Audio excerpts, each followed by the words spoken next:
आज हम 7th class science की किताब में 7वां चैप्टर पढ़ने वाले हैं। हमारा ये चैप्टर है वेदर, क्लाइमेट और एनिमल्स में जो एडेप्टेशन है उसके बारे में।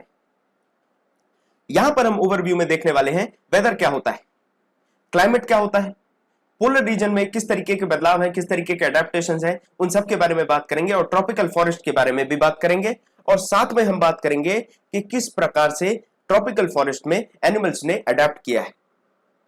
आपने सुना होगा कभी शादियां होती है, कभी कोई फंक्शन होता है, हर जगह पर वेदर बहुत इंपॉर्टेंट रोल प्ले करता है। आप देखेंगे अगर मॉनसून सीजन में मैरिज फंक्शंस होते हैं तो उनमें अलग से तैयारी की जाती है पानी के लिए। विंटर सेशन में या विंटर सीजन में अलग से उसकी प्रिपेयर्डनेस होती है। तो ये जो डेली वेदर होता है वो क्या चीज है? आप देखेंगे डेली वेदर बनता है आपके टेम्परेचर से, ह्यूमिडिटी से और रेनफॉल से। ये तीन ऐसे डिसाइडिंग फैक्टर्स हैं जिनसे आपको पता चलता है कि पिछले 24 घंटे में किस तरीके का माहौल, किस तरीके का मौसम रहा है, और इसी को आप प्रेडिक्ट करते हैं। हर दिन आप जो प्रेडिक्शंस करते हैं वही आपका वेदर है, जिसमें पर्टिकुलरली आप मेजर करते हैं ह्यूमिडिटी, कितनी उमस है उस टाइम पे, एयर में कितना कंटेंट है वेपर का, और साथ में मॉइस्चर।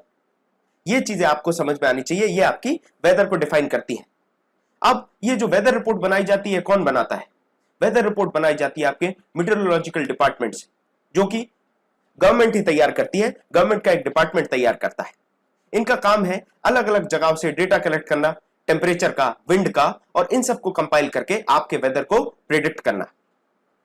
याद करिए, पेपर में, न्यूज़पेपर में आप देखते हैं तो लेफ्ट या राइट कॉर्नर में इस तरीके से दिखा रहता है न्यूनतम तापमान और अधिकतम तापमान, इस तरीके का चीजें रहेंगी। एवरेज फील, ये आपको देखने मिलता है। मोबाइल में भी आपको देखने मिलता है। जब भी आप मोबाइल पे जाएंगे तो यहां दिखाया जाएगा ऐसे बादल बना होगा, शायद आपको बारिश हो सकती है, कल बारिश हो सकती है, परसों बारिश हो सकती है, इस तरीके की चीजें होती है।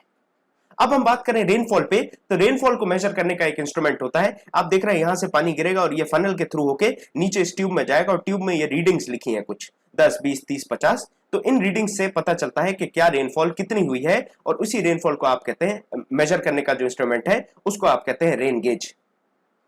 सामान्य सा इंस्ट्रूमेंट है, यूपीएससी में आपसे पूछा नहीं जाएगा, लेकिन जानकारी कभी भी खराब नहीं होती। अब हम वेदर की बात कर रहे थे। आप देखते हैं वेदर में एक मैक्सिमम टेम्परेचर होगा, एक मिनिमम टेम्परेचर होगा, और इनको रिकॉर्ड किया जाता है। इनके पैरामीटर्स भी होते हैं। कैसे इनको रिकॉर्ड किया जाता है हम समझते हैं। एक बात आपको यहां पर ध्यान देनी है कि जो टेम्परेचर या जो आपके मैक्सिमम और मिनिमम रहे हैं एक दिन में, वैसा ही दूसरे दिन, तीसरे दिन सेम नहीं रहने वाला है। ये धीरे धीरे बदलता जाता है, इसमें वेरिएशन होता है, और आप देखेंगे कुछ हफ्तों के बाद, कुछ महीनों के बाद टोटली चेंज हो जाता है। और इसी को तो आप सीजनल वेरिएशन कहते हैं। आप शुरू करेंगे अगर गर्मी से, तो फिर गर्मी के बाद आप देखेंगे बारिश आएगी, बारिश के बाद ठंड आ जाएगी, फिर वापस गर्मी आ जाएगी। तो यही धीरे धीरे आपके वेदर में डे बाय डे तब्दीलियां होती हैं। आप देखिए किस तरीके से day to day conditions change होती हैं एटमॉस्फेयर की। यहां पर टेम्परेचर में बदलाव आता है, ह्यूमिडिटी में बदलाव आएगा, रेनफॉल और विंड स्पीड में बदलाव आएगा, और यही 4 डिसाइडिंग फैक्टर्स हैं, मिलके ये आपका किसी जगह का वेदर बनते हैं। वेदर में अगर जो फैक्टर्स मैंने बताए, टेम्परेचर, ह्यूमिडिटी, रेनफॉल, ये तमाम अगर आप मिला दें तो इनको आप कहते हैं एलिमेंट्स ऑफ वेदर। यही इंपॉर्टेंट वेदर के एलिमेंट्स हैं जिनसे आप डे टू डे चेंजेस को मेजर करते हैं, वीक टू वीक चेंजेस को आप मेजर कर पाते हैं। यूं तो वेदर काफी कॉम्प्लेक्स फिनोमेना है, क्योंकि ये बहुत सारे अलग अलग वेरिएबल्स पे, फैक्टर्स पे, या जो एलिमेंट्स होते हैं उस पे बेस्ड है। आप देखेंगे कभी कभी सुबह बढ़िया धूप निकली है, एकदम से दोपहर में पानी आ गया, बारिश होने लगी। तो ये चीज आपको समझ में आएगी। वेदर बड़ा ही कॉम्प्लेक्स सा सिस्टम है, बड़ा ही विम्सिकल है, बड़ा ही बेवफा किस्म का है कि एकदम से आप देखेंगे बारिश हो रही है, एकदम से धूप निकल आएगी। तो वेदर को प्रेडिक्ट करना काफी कठिन काम होता है, ये आसान काम नहीं है। वेदर को प्रेडिक्ट करने के लिए याद करिए, हमने 6वीं क्लास में पढ़े थे थर्मोमीटर्स के बारे में, हीट का जो चैप्टर था उसमें पढ़ा था। तो यहां आप देखेंगे एक थर्मोमीटर होता है अलग से जो वेदर प्रेडिक्ट करने के काम आता है, उसको आप कहते हैं maximum minimum thermometer. Maximum minimum thermometer आपके टेम्परेचर को मेजर करने का काम करेगा, और जनरली मैक्सिमम टेम्परेचर आप मेजर करते हैं आफ्टरनून में, और मिनिमम टेम्परेचर आप मेजर करते हैं अर्ली मॉर्निंग में। तो ये 2 चीजें आपको पता होनी चाहिए। आगे आप देखें, ये जो वेदर में चेंजेस आ रहे हैं, इसका कसूरवार, इसकी वजह है सन। आप देखें सन हमसे कितना दूर है, इतने दूर होने के बाद भी ये अपना जो भी लाइट या हीट के फॉर्म में जो एनर्जी ट्रांसफर कर रहा है, एनर्जी भेज रहा है, वही एक प्राइमरी सोर्स हो जाता है आपके वेदर चेंज होने का। आप जानते हैं सन क्या है? सन गैसेस का एक हॉट बॉल की तरह है, एक हॉट स्पीयर है जिसमें गैसेस हैं। पर्टिकुलरली आप देखते हैं हाइड्रोजन और हाइड्रोजन का रिएक्शन होता है और ये हीलियम बना देते हैं। इस तरीके का रिएक्शन आपको देखने मिलता है, ये है आपका सन है। आगे हम समझते हैं, जब सन से दी गई एनर्जी और हीट अर्थ एब्जॉर्ब कर लेता है, चाहे एटमॉस्फेयर में एब्जॉर्ब हो जाए या ओशन से एब्जॉर्ब करेंगे, उस वजह से आपकी जो जगह है उसका वेदर डिटरमाइन होता है। अगर आप समुद्र के पास रह रहे हैं तो आपको समझ में आ रहा होगा कि आपके इलाके का, आपके आसपास का जो वेदर है वो डेजर्ट से, रेगिस्तान से या पहाड़ी इलाकों से काफी ज्यादा अलग होता है। अब हम समझ लेते हैं क्लाइमेट के बारे में। वेदर तो हमने समझ लिया, ये क्लाइमेट क्या चीज है तो मैं आपको बता दूं। जब आप लॉन्ग टर्म में वेदर पैटर्न देखते हैं, लॉन्ग टर्म मतलब 25 साल, आप 25 साल और से ज्यादा ऑब्जर्व करते हैं आप किसी पर्टिकुलर प्लेस का वेदर पैटर्न, तो वो आपका क्लाइमेट बन जाता है उस जगह का। जैसे अगर मैं आपसे बात करूं किसी भी जगह की, किसी जगह का टेम्परेचर हाई है और काफी लंबे समय तक हाई रहने वाला है, तो हम कहेंगे कि वो एक हॉट प्लेस है। किसी जगह में हैवी रेनफॉल होती है काफी लंबे समय तक, काफी सालों साल इस चीज को ऑब्जर्व करेंगे, बाद में आप इस चीज को कह सकते हैं कि ये एक हॉट एंड वेट प्लेस है। तो इस तरीके से अलग अलग जगहों का वेदर क्लाइमेट डिफाइन किया जाता है। आप देखेंगे मीन टेम्परेचर जब हम कैलकुलेट करते हैं तो उसमें आप देखेंगे एक पर्टिकुलर मंथ में आप एवरेज टेम्परेचर निकालेंगे कि उस मंथ में एवरेज टेम्परेचर क्या रहा है। फिर उसी टेम्परेचर को, एवरेज टेम्परेचर को आप इसी तरीके से, इसी एक्सरसाइज को आप काफी साल तक जब करेंगे तो आपको उस जगह का क्लाइमेट मिल जाने वाला है। अब एग्जांपल के तौर पे हम समझे केरला के बारे में अगर मैं बात करूं तो Kerala is very hot and wet in comparison to Jammu Kashmir. वो इसीलिए क्योंकि आप देखने वाले हैं यहां पर बारिश काफी ज्यादा होने वाली, तो ये हॉट एंड वेट बना रहेगा। और इसके दूसरी तरफ आप देखें कश्मीर में बारिश कम होने वाली, इसीलिए पर्टिकुलर टाइम के लिए ये वेट होगा। उसके अलावा इसका जो टेम्परेचर है वो केरला के कंपैरिजन में कम बना रहेगा। तो Kerala is a place which is hot and wet and Jammu Kashmir is a place which is moderately hot and wet. अब वेस्टर्न रीजन की अगर मैं बात करूं इंडिया में तो राजस्थान को ले लीजिए। राजस्थान में आप देखते हैं कि काफी हाई टेम्परेचर रहता है पूरे साल। ठंडी जो कुछ महीने के लिए आती है उसमें इसका टेम्परेचर थोड़ा सा कम हो जाएगा। इससे आप एक कंक्लूजन पे पहुंचते हैं कि आपका जो डेजर्ट क्लाइमेट है या राजस्थान का जो क्लाइमेट है वो हॉट एंड ड्राई है। क्यों? क्योंकि पहली बात तो यहां गर्मी ज्यादा रहने वाली है साल भर, साथ में बारिश भी कम होगी और जो ठंड है उसमें थोड़ा सा टेम्परेचर कम हो जाता है, तो ये ड्राई और हॉट प्लेस कहलाएगी। नॉर्थ ईस्टर्न एरिया की बात करें, नॉर्थ ईस्टर्न इंडिया की बात करें तो वहां पर आप देखेंगे साल के ज्यादातर समय बारिश होती रहती है। जब साल के ज्यादातर समय बारिश होने वाली है तो आप इससे ये समझ सकते हैं कि नॉर्थ ईस्ट का जो एरिया है वो वेट है। अब जिस तरीके से ये अलग अलग आपके एरियाज होते हैं, प्लेसेस हैं, उनका अलग अलग वेदर है, उसी हिसाब से एनिमल्स ने भी अपने आप को अडेप्ट कर लिया है सर्वाइव करने के लिए इन कंडीशंस में। हम इसी चीज की बात करेंगे, हम बात करेंगे एनिमल्स ने किस तरीके से कोल्ड या हॉट क्लाइमेट में रहना सीख लिया है, उन्होंने अडॉप्ट कर लिया है। तो क्लाइमेट और एडेप्टेशन में अगर हम पोलर रीजन की बात करें सबसे पहले तो आप देखते हैं पोलर रीजन आपको देखने मिलेंगे नॉर्थ पोल और साउथ पोल में। ये नॉर्थ पोल और साउथ पोल में आपको पोलर रीजन मिलने वाले हैं और ये कौन कौन सा इलाका कवर करते हैं, कौन कौन सी कंट्रीज कवर करते हैं, तो इनमें आपका Sweden, Finland, Norway, Iceland, Greenland, Canada, Alaska जो यूएसए का पार्ट है और साइबेरिया जो रशिया का पार्ट है, ये सब आपके पोलर रीजन में आते हैं। आप देखिए पोलर रीजन में एक्सट्रीम कोल्ड वेदर होने वाला है, काफी ठंडक होने वाली है, साथ में सारी जगह, पूरा जो इलाका है वो बर्फ से ढका होता है, जिसकी वजह से ठंड बढ़ जाती है और पूरे साल इसमें ठंड रहने वाली। आप देखेंगे यहाँ पर 6 महीने के लिए सूरज निकलता है और 6 महीने के लिए सूरज नहीं निकलता। टेम्परेचर्स -37 डिग्री तक पहुंच जाते हैं, इतने लो हो जाते हैं। अब यहां पर अगर कोई जानवर रह रहा है तो उसको ठंड से लड़ने की तैयारी तो करनी पड़ेगी। यहां पर इस सीवियर कंडीशन में रहते हैं दो इंपॉर्टेंट जानवर हैं जिनकी हम बात करेंगे, जिनके एडेप्टेशन के वो हम स्टडी करने वाले हैं। दो जो जानवर है वो हैं पोलर बियर और पेंगुइन्स। आप देखिए पोलर बियर्स और पेंगुइन्स की अगर मैं बात करूं, जिनने भी पोलर बियर नहीं देखा वो ऐसा दिखता है, गोरा गोरा सा सफेद। और साथ में पेंगुइन्स भी आपने देखे होंगे, एक पिंगू करके एक पोगो पर एक सीरियल आता था, पोगो एक चैनल था, उसमें पिंगू एक सीरियल आता था, मैं बड़ा देखता था उसको, तो उसमें पेंगुइन दिखाया गया था पिंगू नाम का। आप देखिए पोलर बियर्स के ऊपर व्हाइट फर होता है, हमने अभी देखा पिक्चर में। साथ में ये व्हाइट फर जो है इसको बैकग्राउंड के साथ मिक्स कर देता है, तो इसकी विजिबिलिटी नहीं होती, अलग से दिखता नहीं। साथ में इसको प्रेडेटर से भी बचा के रखता है और अगर इसको अपना शिकार करना है उसमें भी इसको फायदा देता है। इसकी मोटी चमड़ी होगी, 2 लेयर्स होने वाली है फैट फर की, जो कि इसको ठंड से बचाने वाली है। साथ में अंदर जो लेयर्स हैं इसकी स्किन की, उसके अंदर आप देखेंगे फैट भी है और फैट होने की वजह से सीधा इसके शरीर को ठंड नहीं लगती, इंसुलेशन बना रहता है। और इसकी वजह से कभी कभी अगर ये ज्यादा काम कर ले तो ये ओवरहीट भी हो जाती है इसकी बॉडी, इसीलिए इसको ज्यादातर समय रेस्ट करना पड़ता है। तो कहीं फायदा है अगर ठंड से बचा जा रहा है, तो दूसरी तरफ नुकसान भी है कि इसकी बॉडी ओवरहीट हो सकती है। आप देखेंगे फिजिकल एक्टिविटीज जो ये करने वाला है पूरे दिन में, ये कहीं ना कहीं इसको गर्म रखने का काम करती है। इसके अलावा ये स्विमिंग भी करने वाला है, स्विमिंग करेगा और एक और खासियत है कि ये काफी अच्छी स्विमिंग करते हैं क्योंकि इनके जो पैर हैं वो उस तरीके से बनाए गए हैं, काफी चौड़े और काफी बड़े, जिससे स्विमिंग भी अच्छे से कर पाए। और ये अगर बर्फ पे चल रहे हैं तो बर्फ में इनके पैर ना धंसे। आप कभी अगर बर्फ पे चले होंगे तो आपने देखा होगा पैर जो है वो अंदर तक धंस जाता है, वो चीज ना हो इसीलिए पोलर बियर के जो पैर बनाए जाते हैं वो भी काफी चौड़े और काफी वाइड होते हैं। अब ये अंडर वाटर स्विमिंग कर सकते हैं। इनके जो नॉस्ट्रिल्स होते हैं ये काफी पास होते हैं नाक के, जिसकी वजह से ये इसको काफी लंबे समय तक पानी के अंदर पानी के अंदर रह सकते हैं और स्विमिंग कर सकते हैं, शिकार भी कर सकते हैं। और इनकी नाक में सूंघने की भी अच्छी व्यवस्था है, अच्छी खासी स्ट्रेंथ है इनके ऑल्फैक्टरी सेंसर्स की, जो आपके नाक में सेंसर होते हैं सूंघने के, उनकी। यहां पर देखिए हम बात कर लेते हैं स्कीमेटिक डायग्राम में। सबसे पहले आप देखिए it has strong sense of smell, जो मैंने बताया। अब ये अच्छे से सूंघ सकता है तो ये अपने प्रे की लोकेशन देख सकता है। इसके जो हाथ है उसमें कर्व्ड और शार्प क्लॉज है, पंजे जो है इसके काफी नुकीले और इस तरीके से कर्व्ड है। ये आपको हेल्प करेंगे बर्फ पे चलने में। आप देखिए एक लेयर ऑफ स्किन है जो फैट से भरी हुई, लेयर ऑफ फैट है इसकी स्किन में, वो आपको इंसुलेट करने वाली है और आपको ठंड से बचाने वाली है।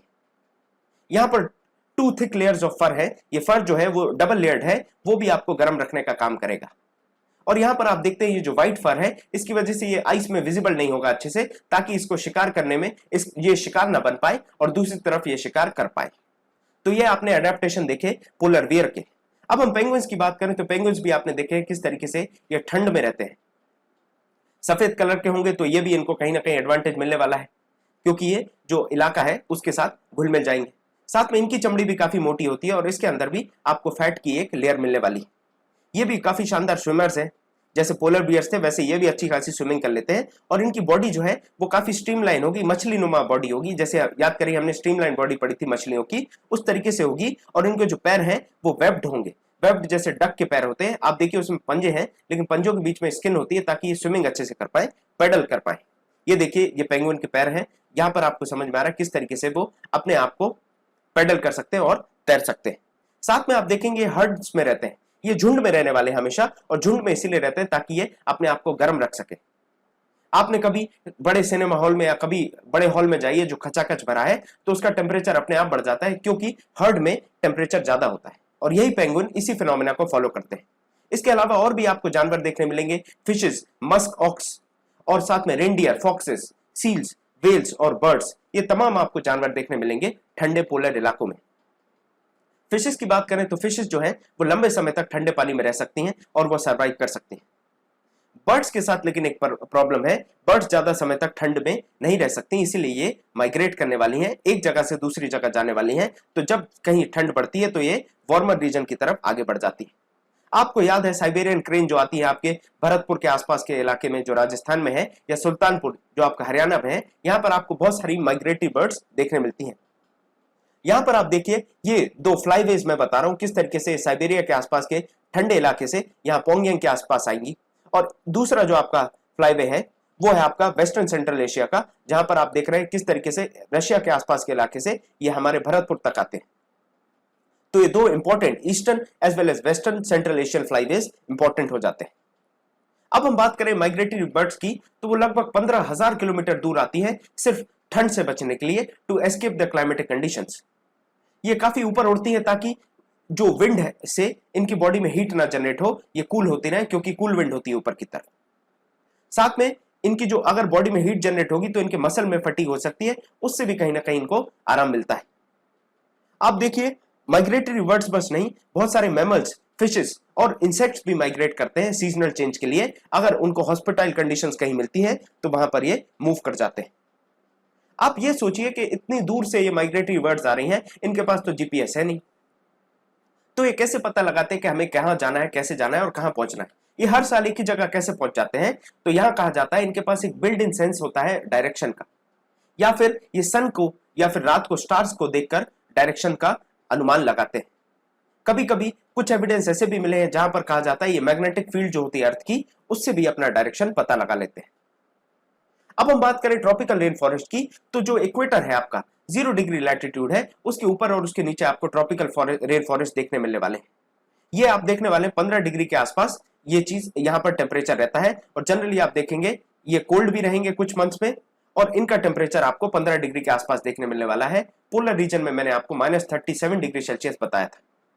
अब ये कुछ एग्जांपल देखें कौन सी कंट्रीज में ये होता है, तो Indonesia, Brazil, Republic of Congo, India, Malaysia, Kenya, Uganda और नाइजीरिया। ये कुछ ऐसी कंट्रीज हैं जो जहां पर ट्रॉपिकल रेन फॉरेस्ट पाए जाते हैं। आप देखेंगे समर्स में इनका टेम्परेचर लगभग 40 डिग्री सेल्सियस तक पहुंच जाता है और यहां पर दिन और रात को आप समझे तो दोनों की जो लंबाई है, जो बराबरी है, जैसे 24 घंटे का एक दिन है तो 12 घंटे का दिन और 12 घंटे की रात, इस तरीके से बैलेंस होता है। बहुत जोरदार बारिश होने वाली है, नाम से ही आपको समझ में आ रहा है रेन फॉरेस्ट है। ये इसका एक इंपॉर्टेंट फीचर बन जाता है। एरियाज की बात करें तो हमारे इंडिया में वेस्टर्न घाट है, Assam, south eastern Asia, central America और सेंट्रल अफ्रीका में आपको ये ट्रॉपिकल रेन फॉरेस्ट देखने मिलेंगे। ये देखिए, ये पूरी जो लाइन जा रही है आपको देखने मिल रहा है, ये इक्वेटर के ऊपर की तरफ और इक्वेटर के नीचे की तरफ आपको ट्रॉपिकल रेन फॉरेस्ट देखने मिलेंगे। यहां पर बताया जा रहा है किस तरीके से अफ्रीका के आसपास देखिए, साउथ अमेरिका के आसपास देखिए, हर जगह आपको ट्रॉपिकल रेन फॉरेस्ट देखने मिल जाएंगे। अब हम बात करें ट्रॉपिकल रेन फॉरेस्ट में वार्मथ और रेन आपको हमेशा मिलने वाली है, हॉट भी होगा और वेट भी होगा क्लाइमेट, और यहां पर आप देखेंगे काफी वैरायटी प्लांट्स और एनिमल्स की देखने मिलेगी। चाहे आप बात करें gorilla, tiger, elephant, leopard, lizards, snake, birds और इंसेक्ट्स, तमाम आपको देखने मिल जाएंगे। बंदर, गोरिल्ले, शेर, चीता, हर चीज चीता नहीं, शेर, एलिफेंट, सब आपको देखने मिलेंगे। जो आप देखने वाले क्लाइमेटिक कंडीशंस है रेन फॉरेस्ट की, वो काफी ज्यादा सुटेबल है बहुत सारे वैरायटी ऑफ प्लांट्स और एनिमल्स के लिए। अब जब बहुत सारी वैरायटी है, बहुत सारे लोग हैं, तो वहां पर कंपटीशन तो होना बनता है, और यहां पर कंपटीशन आप देखेंगे फूड और शेल्टर के लिए, खाने और रहने का बहुत ज्यादा कंपटीशन होने वाला है। ये बिल्कुल आप ऐसे समझिए जैसे एक सिटी है जहां की पॉपुलेशन ज्यादा है तो वहां पर फूड और शेल्टर के इश्यूज होते हैं, बिल्कुल वैसे ही आपको ट्रॉपिकल रेन फॉरेस्ट में देखने मिलेंगे। यहां पर आपको देखने मिलेगा बहुत सारे जो जानवर हैं वो अडेप्ट कर लेंगे, जानवर आपके ट्रीज पर रहना चालू कर देंगे। जैसे आप बात करें, यहां पर एक फ्रॉग है, रेड आइड फ्रॉग, जिसकी मैं बात कर रहा हूं, इसने ये स्टिकी पैड्स डेवलप कर लिए हैं पैरों में, जिससे ये बड़े बड़े ऊंचे ऊंचे पेड़ों पर चिपक के रह सकता है। उसी तरीके से आप मंकी की बात करें, जो बंदर होते हैं, उनने भी पूंछ से जो आपकी ब्रांचेस है उनको पकड़ने का अडेप्टेशन कर लिया है। साथ में इनके हाथ और पैर जो है वो इस तरीके से बनाए गए ताकि ये बड़ी बड़ी शाखाओं को ज्यादा देर तक पकड़े रह सके। आप टुकोन की बात करें, टुकोन पर्टिकुलरली इसकी आप लंबी चोंच देखिए, इसकी लंबी चोंच आपको ये बताती है कि ये ऐसी ऐसी दूर दूर तक के फ्रूट्स को खा सकता है जो कि नॉर्मल बर्ड्स नहीं खा सकती, और इसकी खासियत यह है कि इसका वजन जो ब्रांचेस नहीं सह सकती वहां तक इसकी चोंच पहुंच सकती है। तो ये भी एक इंपॉर्टेंट आपको एडेप्टेशन देखने मिलने वाला है ट्रॉपिकल रेन फॉरेस्ट में। हमने शेरों की बात करी थी, याद करिए, हमने शेर और डियर की बात करी थी 6 क्लास के डिस्कशन में। यहां पर भी वही चीज बताई जा रही है। यहां पर ट्रॉपिकल एनिमल्स के बारे में बात किया जा रहा है जो काफी सेंसिटिव हैं, जो बहुत बारीकी से देख सकते हैं, बहुत बारीक आवाज सुन सकते हैं, और उनकी जो स्किन होती है वो भी काफी पतली होती है। स्किन पतली इसीलिए ताकि ये गर्म ना हो। साथ में आप देखेंगे ये कैमोफ्लेज कर लेते हैं, मतलब जो आसपास की सराउंडिंग है उससे ब्लेंड कर लेते हैं, और ये उनको बचाती है प्रीडेटर्स से, इनके शिकार होने से। इसके एग्जाम्पल की मैं बात करूं तो बिग कैट्स जैसे आपके लॉयन एंड टाइगर है, उसके साथ जो मोटी और सेंसिटिव हेयरिंग, जो आपकी थिक स्किन और सेंसिटिव हेयरिंग है, ये भी डेवलप्ड है। इसकी हम बात करें अगर, तो आप देखें लॉयन टेल मकाक, जो आपको बियर्ड एप के नाम से भी आप जानते हैं, वेस्टर्न घाट्स में देखा जाता है। जनरली इसकी सिल्वर कलर की दाढ़ी होती है, जिसको आप मेन कहते हैं, सिल्वर व्हाइट कलर की होगी, और ये अक्सर पेड़ों पर ही रहता है क्योंकि इसकी जो भी जरूरतें हैं वो पेड़ों पर हो जाती है। जो ये खाता है वो पेड़ों पर मिल जाता है। जिस तरीके से आप देखें, नई पत्तियों को खाएगा, स्टेम्स को खाता है और सीड्स वगैरह खाएगा, तो ये सारे आपको पेड़ों पर मिल जाते हैं, इसलिए अपना जीवन ज्यादातर पेड़ों पर ही बिताता है। ये देखिए आपका लॉयन टेल मैकॉक, ये इस तरीके से आपको दिखता है। ये इसकी मेन है सिल्वर व्हाइट, ये आपको वेस्टर्न घाट्स के इलाकों में देखने मिल जाता है और जनरली पेड़ पर ही रहता है। अगला एक और इंपॉर्टेंट जो आपका एनिमल है वो है एलिफेंट। एलिफेंट की खासियत देखें, इनकी लंबी जो सूंड होती है वो नाक की तरह काम करती है, नोज की तरह काम करती है, जिससे काफी दूर दूर तक की स्मेल ले सकते हैं, सेंस कर सकते हैं स्मेल को। साथ में इनकी जो सूंड है, ये जो ट्रंक है, ये खाना उठाने में भी काम करती है, मदद करती है। इनके जो टस्क है, ये जो आगे निकले रहते हैं टस्क, वो आप देखेंगे वो एक मॉडिफाइड टीथ की तरह है, जो कि पेड़ों की शाखाओं को फाड़ने में काम आते हैं। To tear off the bark these are used. और इस तरीके से एलिफेंट्स कंपटीशन को बेयर करते हैं, कंपटीशन को स्टैंड करते हैं। इनके लंबे लंबे जो कान होते हैं ये दूर तक की आवाज सुनने में काम आते हैं। ऐसा कहा जाता है 8 किलोमीटर दूर तक की आवाज ये सुन सकते हैं। और साथ में ये फैनिंग के भी काम आते हैं, जो इनके पूरे शरीर को ठंडा रखे, इसीलिए पंखों की तरह भी यूज किया जाता है बॉडी को ठंडा रखने के लिए। तो ये दो एडवांटेज आपको इनके कान के भी समझ में आ गए। इस तरीके से एलिफेंट का एडेप्टेशन है। यहां हमने हमारा चैप्टर समाप्त किया। हमने लेक्चर में डिस्कस कर लिया polar as well as tropical rain forest में जो एनिमल्स के बीच में चेंजेस है, एडेप्टेशंस है, और हमने वेदर और क्लाइमेट के बारे में भी समझ लिया। अब परंपरा अनुसार आप इन सवालों का जवाब देने का प्रयास करें स्लाइड पॉज करके। उम्मीद करता हूं आपने इनके जवाब लिख लिए होंगे। सबसे पहले आप देखिए, हमें निकालना है करेक्ट ऑप्शन क्या है। A carnivore with a stripe on its body moves very fast while catching its prey. It's likely to be found in. अब ये कार्निवोर की बात कर रहे हैं, साथ में कह रहे हैं स्ट्राइप्स हैं उसकी बॉडी पे। तो पोलर रीजन में हमने स्ट्राइप्स नहीं देखे थे, हमने देखा था जनरली वो व्हाइट होते हैं। डेजर्ट नहीं पता, ओशन नहीं पता। तो ओशन तो हमें क्लियरली ओशन नहीं होगा, क्योंकि हम कार्निवोर की बात कर रहे हैं और हम कह रहे हैं ये दौड़ रहा है। अगर ये दौड़ रहा है तो सीधी सी बात है जमीन पर दौड़ रहा है, तो ओशन तो ऑप्शन नहीं है। ट्रॉपिकल रेन फॉरेस्ट या डेजर्ट हो सकता है।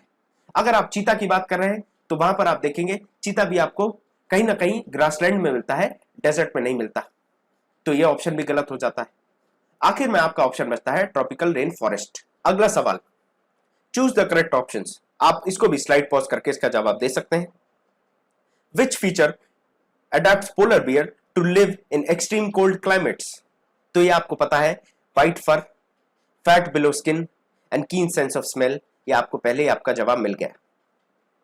अगला सवाल, which option best describes tropical region. तो ट्रॉपिकल रीजन के बारे में हमने देख लिया है, काफी पानी गिरता है यहां पर, इसकी वजह से गर्मी भी रहने वाली है और ह्यूमिडिटी भी रहने वाली है। आप देखें कोल्ड और ह्यूमिड तो नहीं रहने वाला, हॉट एंड ड्राई भी नहीं रहने वाला क्योंकि बारिश होगी। और आप देखें moderate temperature and heavy rainfall. तो मॉडरेट टेम्परेचर तो नहीं कह सकते, टेम्परेचर जो है वो हाई हो जाते हैं, ये हमने देखा है। तो हॉट एंड ह्यूमिड आपका आंसर हो जाता है। तो यहां पर हमारी चर्चा समाप्त होती है। लेक्चर देखने के लिए बहुत बहुत धन्यवाद।